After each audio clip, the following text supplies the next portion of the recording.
I just played A Short Hike. It's one of 6 bite-sized games that I played for this project. In it, I'm challenging myself to write about each game with only a single sheet of paper. So, you up for quick video game reviews?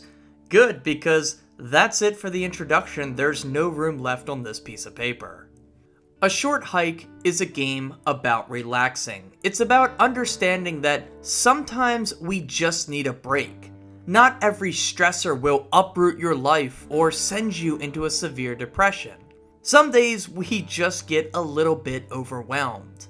Claire embodies this perfectly. She begins the game reclusively, tucked away in her home, stressing about a phone call that hasn't come through. Her aunt tells her that reception on the island is bad, but at the mountain peak, the coveted cellular data runs pure. So, Claire sets off on a mission, but ends up having an adventure. Connection is what allows young Claire to sink into a feeling of comfort. It comes both in reuniting with friends and community members, and also by reconvening with nature. Hawk Peak Island is home to sandy beaches, thick woodlands, mountainsides, snow caps, flowing rivers, and abandoned tunnels. Whether you're on the beaten track or venturing into the thick of it, nature's presence always looms throughout the game, watching as you explore and as you pick up trinkets along the way. Taking a few minutes every once in a while to soak it all in is what it's all about. Devoid of her phone screen, Claire's free to feel the breeze, admire all of nature's colors, and get lost in the moments that are presented with beautiful artistic style. It's powerful to connect with nature. But it's also powerful to connect with people. Throughout her adventure, Claire comes across friends new and old. She meets racers taking part in a marathon, a painter trying to find his vision, a scalper trying to come up with funds, and some kids enjoying a new game, amongst some others. Many of these characters are reoccurring on a little adventure of their own, and Claire's aid provides much of the game's optional content.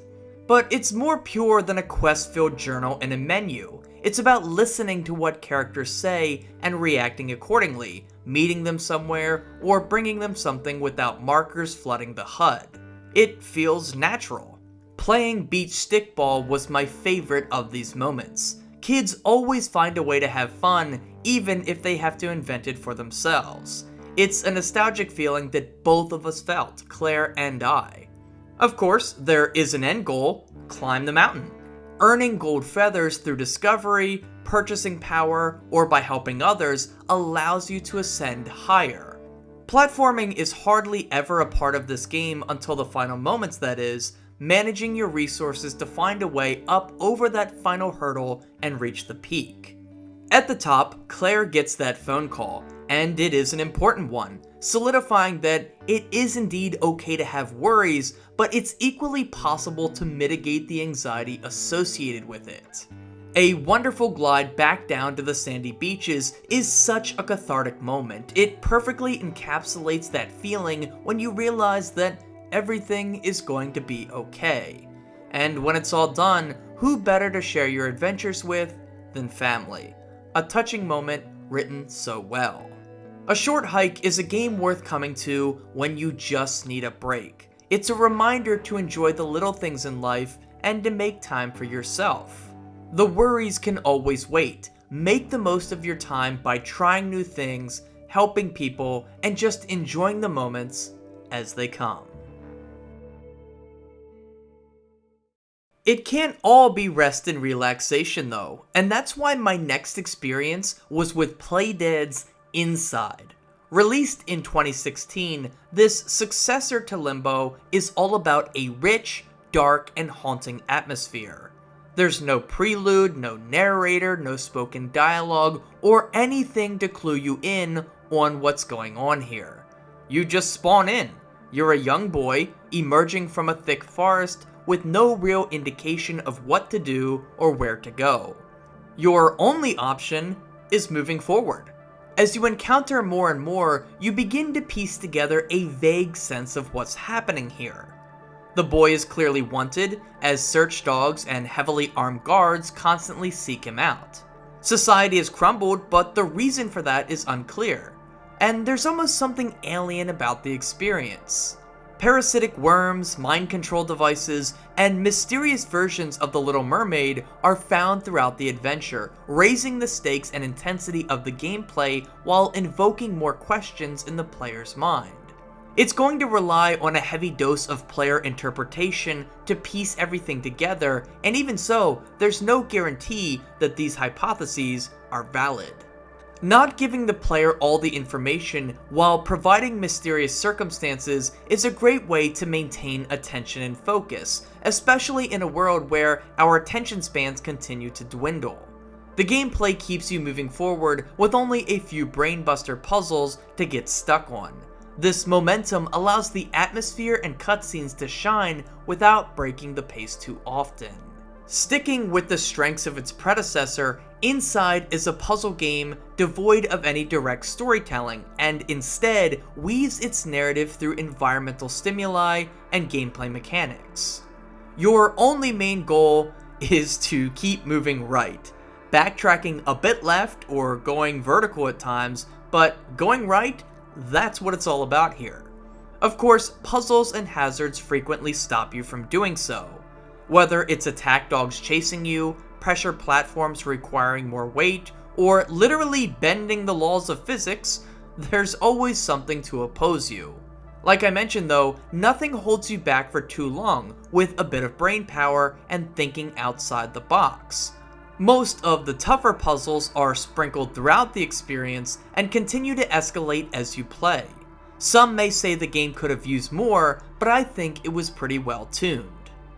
My main gripe with the gameplay is how often the game repeats solutions, especially in regard to chase sequences.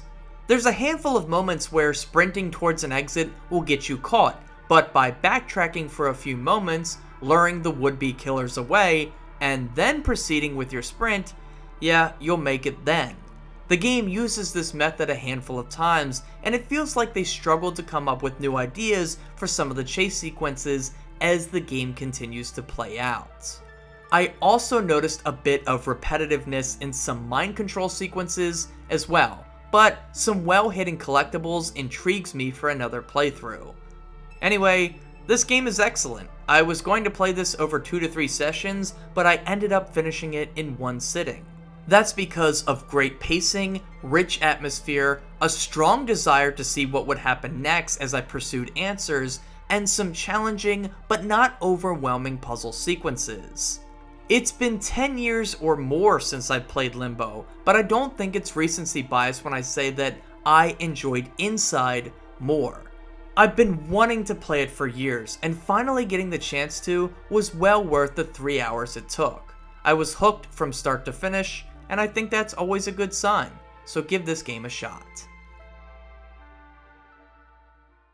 After playing through 2 games that had 0 combat, I had the itch to do some fighting, so next I decided to check out Clone Drone in the Danger Zone. Unlike the previous 2 entries, this was a game that I was not familiar with, but it came recommended as a short game. In a list full of games that I recognized, this one dodged familiarity, so I queued it up. It starts off so simple, seemingly a series of melee action combat levels where you play as a robot.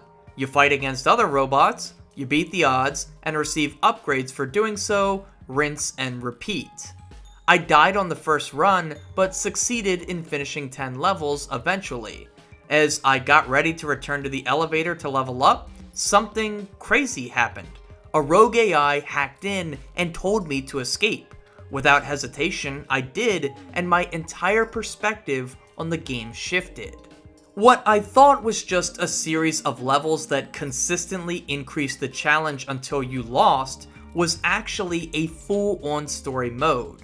Of course, they call it a story mode, so maybe I should have seen it coming, but yeah. My understanding of what the game was transformed in an instant, and it was such a cool feeling. I love when games do things like this, just completely shatter your expectations breaking you out of everything you've come to know like you've just awakened from the Matrix. From that point, you complete 4 more chapters all centered on stopping a robot invasion of Earth by transferring your very human conscious through a series of attack robots. In the end, it's a pretty simple story, but that hook near the beginning carries you through the roughly 2 to 3 hour campaign. After not fighting anything in the previous 2 games, I was a bit rusty, but this game throws you right into the thick of it. Melee combat with a few ranged options are what you'll find here. You have a basic dash, a sword to swing overhead and from side to side, a jump, and that's about it at first. But the game does a wonderful job of mixing up your playstyle. At first, you choose the upgrades you want, building your own characters in chapters 1 and 2, and using them more in chapter 3. However, as the experience unfolds, you're put in situations where you'll have to adapt to different playstyles on the fly. It's pretty fun as you go from being a strong but slow hammerbot to a fast and nimble swordsman to a ranged archer, for example. In these later levels, you take over the body of whatever kills you, but once you run out of lives, it's game over. It leads to some frantic and fun gameplay that may even see you strategizing by sacrificing a life just to get into a stronger body. That trade-off was an enriching mechanic that elevated the combat. My only gripe with fighting is that doing a horizontal swing attack was sometimes a pain to input properly, leading to overhead swings by mistake. The art style appears quite simple and perhaps a bit ugly at first, but as you play, there's a high level of charm, especially in the opening 2 chapters as you listen to color commentary from funny arena ring leaders. The game does lack a bit of polish in some ways, particularly when transitioning through different parts of a level, but it's pretty easy to forgive. Not the best looking game by any stretch, but it honed in enough on its art style to create something unique. I didn't play through it for the purposes of this video, but after finishing the story, there's so much more to do. Higher difficulties, an endless horde mode, and even multiplayer if you're so inclined. So far, I haven't played a game that I haven't liked, which is great. Clone Drone in the Danger Zone remains a really good time over its short length through simple but engaging melee combat, a charming art direction and style, and a really good opening hook that challenges your expectations. It made me laugh, it forced me to lock in a few times, and it surprised me, so thumbs up. Superliminal review. Trippy. Puzzles need solving. Humans have a brain. Humans have logic. Humans are rooted in reality. So, our perspective is truth, right? Dreams. We dream. They don't last. They feel real. They don't when our eyes open. Are dreams reality? Is that perspective truth? Yes. No. Depends on the moment. But does it change? Yes. Does life change? Yes. Do we change? Yes or no. Our perspective is truth, right? Games have puzzles. Puzzles vary. Big puzzles, small puzzles, easy puzzles, hard puzzles, size puzzles, motion puzzles, object puzzles, perception puzzles. All encompassing puzzles. But puzzles need solving. Does logic solve puzzles? Sometimes. Does perspective solve puzzles? Sometimes. Do humans solve puzzles? Yes. Is life a puzzle? Yes. But our perspective is truth, right? Can puzzles feel unsolvable? Do solutions always work? Does failure beget success? What happens when we open our eyes? To dreams, we wake. To puzzles, we solve. Seeing isn't always believing. Sometimes seeing is believing. Sometimes believing is seeing. And sometimes we're blind. But really, our perspective is truth, right? Right? Puzzle is easy, problem solved easily. Puzzle is hard, puzzle remains unsolved. Old solutions fail. Try, try, try, keep trying. Failure, hopelessness, despair, loss. What's wrong with me? How is this not working? I move forward. More puzzles. Never-ending puzzles. Pain. I'm lost. But my perspective, it must be truth, right? What more could I have? Potential. Stick to the same. Failure. Keep trying without change. More failure. Acknowledge doubt. Acknowledge flaw. Acknowledge imperfection. Acknowledge other perspectives. Give it a whirl. See a new light. Try to break free. Success. Maybe our perspective isn't always truth, right? Hard puzzles become easy puzzles. Logic only goes so far. Challenge bias. Challenge belief. Challenge perspectives. That is growth. Puzzle solving is growth. Learning more about the self. Trying something new. A key to a keyhole. A solution to a problem. An attitude adjustment if necessary. Other perspectives are valid, right? Awakening, realization, reaching potential, finding meaning, finding yourself. Problems exist, big and small. Your limitations don't stop puzzle solving. Sometimes, but sometimes they do. Sometimes puzzle is hard. Sometimes life is hard. But can we overcome this? Can we solve the puzzle? Can we solve the problem? Yes and no. But trying to see things differently helps. Bust your brain, smash your logic, destroy your limitations. Seeing, believing, two separate things. Try the new. A new perspective awakens new solutions. Right? Yes.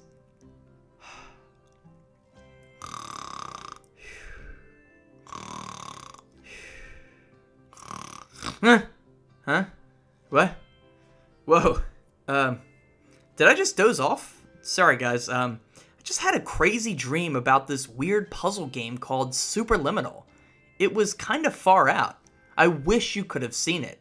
Here, I'll do my best to try to paint a mental image with my words, and I'll have you draw it out on paper. I want to see your perspective compared to mine. After all, there's value in that.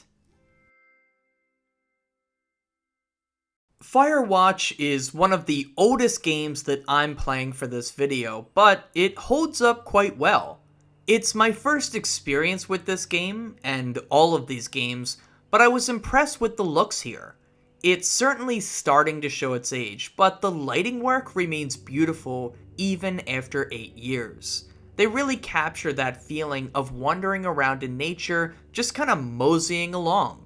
The game is like a step up from a walking simulator, being just a little bit more involved with lots of dialogue options and a few environmental objects to interact with. The gameplay is quite basic, and after the first hour, I felt it might get a little boring over the span of 4 to 5 hours. It's very automated, mostly just walking forward and occasionally pressing a button to do some basic climbing or rappelling. There really isn't a whole lot mechanical to the hiking aspect of the game. However, it doesn't end up crossing over into that boring territory because of the narrative focus. The game is about the relationship between playable character Henry and a companion named Delilah. Henry is running from a relationship, and Delilah has already spent many lonely summers out in the woods. The two forge a connection through their daily walkie-talkie discussions, but never come face to face. The player is able to put themselves into Henry's shoes and define that character and the relationship they have with Delilah, either rejecting or accepting her advances, or ignoring her outright much of the time. It's up to you. By exploring the map, you'll find new things to report to her, and the bits of conversation they share are like mini rewards that keep you wanting to see it all. However, this element of the game didn't impress me all that much. The constant jumping forward in time helps keep the game short, but it made the relationship between these two characters feel rushed. Perhaps it's evidence of their loneliness that both of them are so willing to fall into a flirty relationship with someone they've never met face to face. Perhaps it's commentary, but taking it at face value, I didn't really ever buy any romance or even much in the way of flirting, and so I chose to keep Henry somewhat distant, which I am glad the game allowed me to do. The other half of the story, though, is centered around mystery and a bit of spookiness. Henry and Delilah eventually discover that someone is out there in the woods with them, watching, listening, and recording everything they do. This part of the story was absolutely gripping and allowed me to finish the title in a single playthrough, just to get some answers. Unfortunately though, all the build-up ends with what felt like a letdown, as there are no grand conspiracies, government agencies, crazy murderers, or aliens. I won't spoil exactly what happens here, but it's clear the culprit is supposed to mirror the struggle that Henry feels, the guilt that comes from failing someone you love, feeling like you've let that person down when they needed you the most. The game is about the struggle of living with that guilt and trying to learn from it and avoid succumbing to despair and isolation. It explores the idea that not every situation is black and white. There are gray areas, things that can be perceived as morally good or morally wrong, or even just distasteful. For me personally though, this very human problem was contradicted by the high stakes the game was continuously building to. They do a great job of building up some fear and paranoia in you, the player, but the resolution to it just didn't feel satisfying. The culprit's motivations didn't align with the expectations built in my mind through the game's use of tense atmosphere, panicked voices, and the feeling of being watched. And when the narrative is the driving force of the experience, it does make it end with a bit of a stinker. It ended up souring the experience for me. Firewatch was a good game, but it did disappoint me with the ending. And finally, some brain teasers.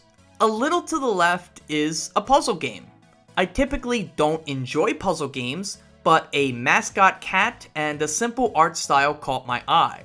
There's something enjoyable about tidying up a mess. There's an inherent fulfillment that comes from seeing hard work resulting in a blemish becoming a satisfying pattern. Combining puzzles with organizational skills is sure to appeal to a certain type of person, and while I'm not that person, it's clear to see how rewarding it can be to experience.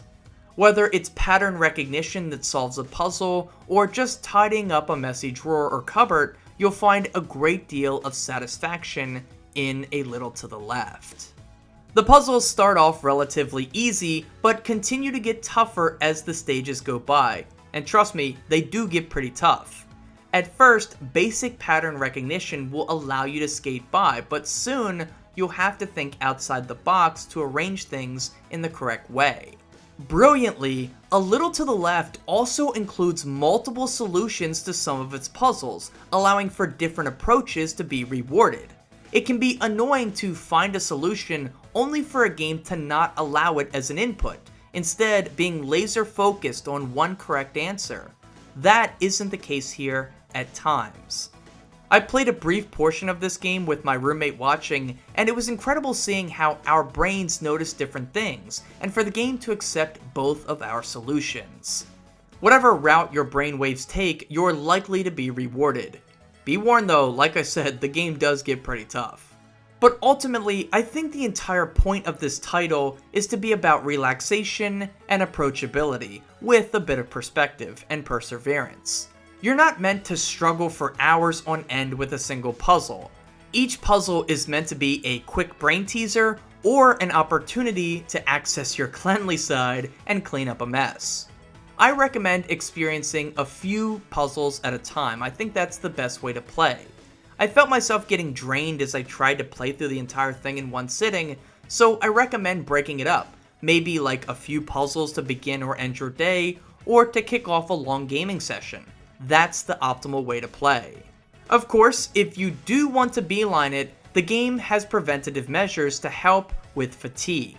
At any point, you can skip a puzzle without the game belittling you for doing so. It's safe puzzle solving, not stressful puzzle solving. There's no gatekeeping of progression. And if you don't want to outright skip a puzzle, there's an interesting approach to hints found here. When accessing the hint menu, the solution is drawn on a piece of paper, but it's covered in scribbles. You are handed an eraser and can reveal a tiny portion of the drawing for a small hint, or uncover the whole thing to see the answer. How much you let the game help you is up to you. It's not a perfect hint system, as what you might uncover might be irrelevant to the specific thing you're looking for. Like, you might want to know where some batteries go in a drawer, only to erase an entirely different part of the solution. But I still think it's a good way of putting the strength of hints in the player's hands. I also mentioned that pesky cat mascot. On some puzzles, your pet cat will tug and pull at objects, moving them out of place, forcing you to correct for its playfulness. It added a little bit of chaos to some of the puzzles, but I did feel it was a bit underutilized. Still, this is the kind of puzzle game that really any person can play, even if they're a casual newcomer to video games. Its emphasis on organization means that anyone can pick up and play because we all understand what it means to straighten up a mess. I wish the controls were a little bit tighter on console, that's my one complaint, but I think this is a great starting point for those that want to get into puzzle games, or even people that just want to start playing video games. And if you play it with someone else, then you'll get your maximum enjoyment. Alright y'all, I wanted to play 7 games for this video, but time and my subscription ran out, so 6 it is. The inspiration for this video came from my recent purchase of Xbox Game Pass. They offered a promotion where $1 would get you 14 days of the service. I wanted to check out Pow World, but after finding it kinda slimy and shady, even for pre-release access, I knew I had a chance to catch up on my backlog instead. A Short Hike, Firewatch, and Inside were games I had always wanted to play, but never found time for. A Little to the Left, Clone Drone in the Danger Zone, and Superliminal all caught my eye after looking up other great bite-sized games on Google. I figured, why not check these games out and do some mini reviews in the process? I thought maybe you guys might enjoy that, so that's what we went with.